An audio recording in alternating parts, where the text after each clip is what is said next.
Well, hey there, it's Pastor Tim. I hope that your week is going well, and I want to welcome you to another edition of Tim Talk.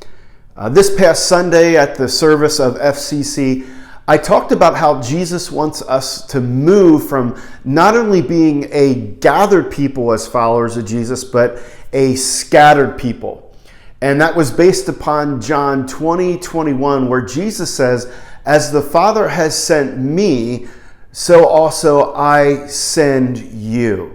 And the challenge that I left our people with was to live sent, that we would live sent lives. So maybe a good follow-up to that is, what does that even look like to live a sent life? And how do I know how well I'm living a sent life?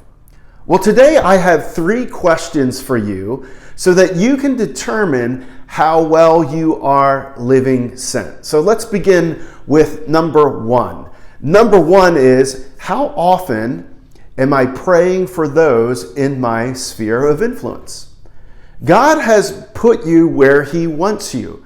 He has put you in a place, in a neighborhood, at work, in an area where you can reach out to people and share the message, the good news of Jesus Christ. So don't underestimate that. That right there is your mission field.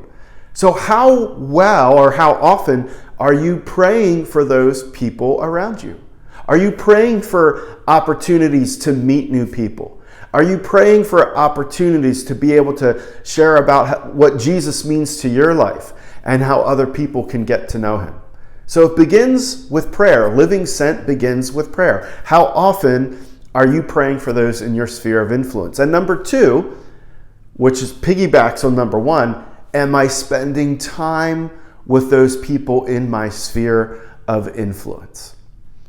We need to be present with those whom God has placed within our reach.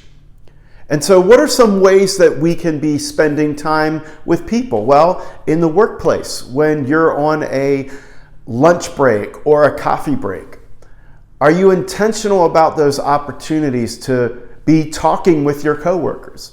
Maybe you notice that one of your coworkers has just kind of seemed down lately, and you simply approach the coworker and say, "Hey, I've noticed you kind of seem down. What's going on in your life?" That could be a real opportunity for you to show compassion and give God's comfort in a time of need. How about if you're a stay-at-home mom or a stay-at-home dad, scheduling play dates with other families? Those have been some great opportunities for me and my family just to get to know other families in our sphere of influence. And of course, there's numerous other examples here of how you can spend time with people. But that's the second question. Am I spending time with people in my sphere of influence? And then the third one is this, and this one might be the most challenging. How many of my neighbors do I know by name? In fact, maybe do a little exercise and just think of your own neighborhood, your street, or your road, and write down how many neighbors you actually know by name.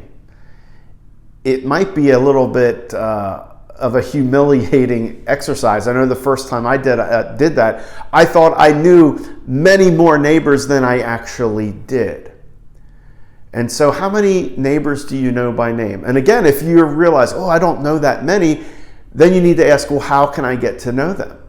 Well, you could get to know them by maybe helping a neighbor shovel a driveway or snow blow a driveway.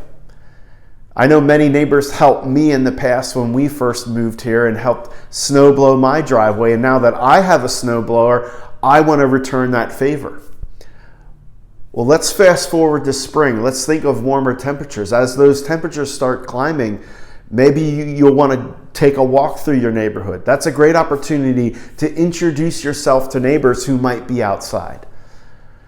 So those are the 3 questions to determine how well you are living sent. Are you praying for those in your sphere of influence? Are you spending time with them?